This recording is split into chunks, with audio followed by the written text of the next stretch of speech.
We're delving into a murder mystery with an eerie twist. A married couple watching one of TV's bloodiest shows, Dexter. Soon after, the wife is shot and killed in her own home. Did she commit suicide? Did the dark drama inspire her husband to kill? Or was it the $1 million insurance policy? Tonight, we welcome ABC's Brandy Hitt to Nightline with this report for our series, Crime and Punishment.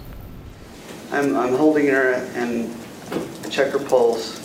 And she was choking up on me and spraying blood. Tense moments in court today. Conrad Truman on the stand. Prosecutors accusing him of murdering his wife, Heidy Truman, for a $1 million insurance payout. And when I turned her head, that's when all the... Truman fighting to prove his innocence, reenacting exactly what he says happened the night his wife was shot and killed. How much I fell backwards. Okay. The 32-year-old is charged with murdering his wife Heidy in their Utah home in 2012, just 3 years after they got married. Conrad and Heidy spent that fateful night drinking and watching the TV show Dexter, a series about a prolific serial killer. No, I'm gonna kill you. I have to. I just don't need to. It's very empowering. After that, Heidy was somehow killed by a single gunshot to the head.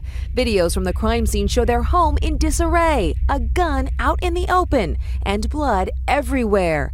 It may be a mysterious case of life imitating television, a crime scene like the ones Dexter Morgan investigates in the hit show. It's blunt force. Strangely, this is not the first murder trial to possibly have a connection to Dexter. At least 2 convicted murderers have actually cited the hit show as inspiration for their crimes. On the night his wife was killed, Conrad Truman made a hysterical call to 911, screaming and wailing. 911, what city is your emergency?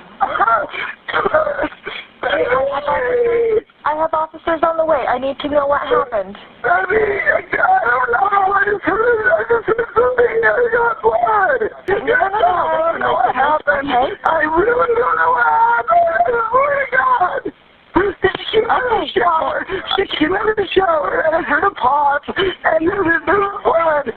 Officers arrive at the scene, their conversation recorded on police audio. And I came out of my kitchen and I heard like that. It was no louder than that. I tried to feel a pulse. I don't know. I tried to do all the things you see on TV. There was nothing. Conrad Truman's demeanor that night has become the focus of his trial. Police noting odd behavior, claiming he threatened to kill them when they arrived on scene. I've actually been in law enforcement for 20 years. I've never seen anyone until this time threaten to kill the officers. According to police, Truman tells the officers it is possible that Heidy shot herself by accident, and then suggests she was shot by someone outside the home through the window. No bullet hole is found. Don't look at me like that. Am I looking at you? You were a jerk, man. You were a jerk. Captured on police video, Conrad Truman's interrogation.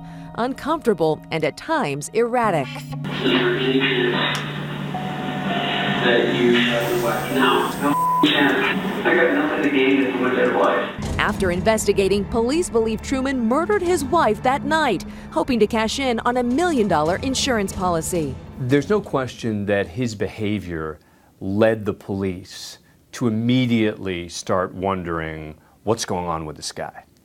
I was just confused. I didn't know what was going on. And it was the dogs barking, the blood, and all the people in the house. In court, Truman recounts that fateful night, trying to explain his behavior. Well, I know I didn't have a gun. I know I didn't shoot a gun. So I was just doing the best I could to try to come up with some analytical way to find out what happened. Emotional, he tells the court why he doesn't think his wife killed herself. Well, I was just trying to close her eyes because it was just, I don't know, it was just so sad. I was touching her feet and I felt her leg at one point and I said, why would she commit suicide why would she shave her legs if she wanted to commit suicide? Truman's defense attorney blames alcohol and shock for his client's behavior. This is a fairly hyper young man, you'll hear about that. Fairly not greatly educated, kind of a country boy who's drunk, who's trying to react to what he sees. The defense also claims that police failed to control the crime scene. Dogs walked through the evidence, and Truman was allowed to go to the bathroom alone. But I was outside of the bathroom. I didn't go in with him. One of the best types of evidence the prosecutors could have in a case like this is residue found on his hands, gunshot residue from firing a weapon. If he went into the bathroom and had the opportunity to wash his hands, that's a huge mistake. Today in court, the prosecution's last opportunity to question Conrad Truman about the night of his wife's death. Where was Exhibit 16 of the black handled gun? I have no idea where the black handled gun was. In any case where a defendant takes the stand, his testimony becomes crucial. But in this case, it's even more important because there's very little evidence beyond his conflicting statements. So if the jurors believe him or think it's possible he's telling the truth, this could be an acquittal. If they don't believe him, this could be a conviction. Early next week, the jury will deliberate Truman's fate and what they believe happened inside his house that tragic night. For Nightline, I'm Brandy Hitt in Los Angeles.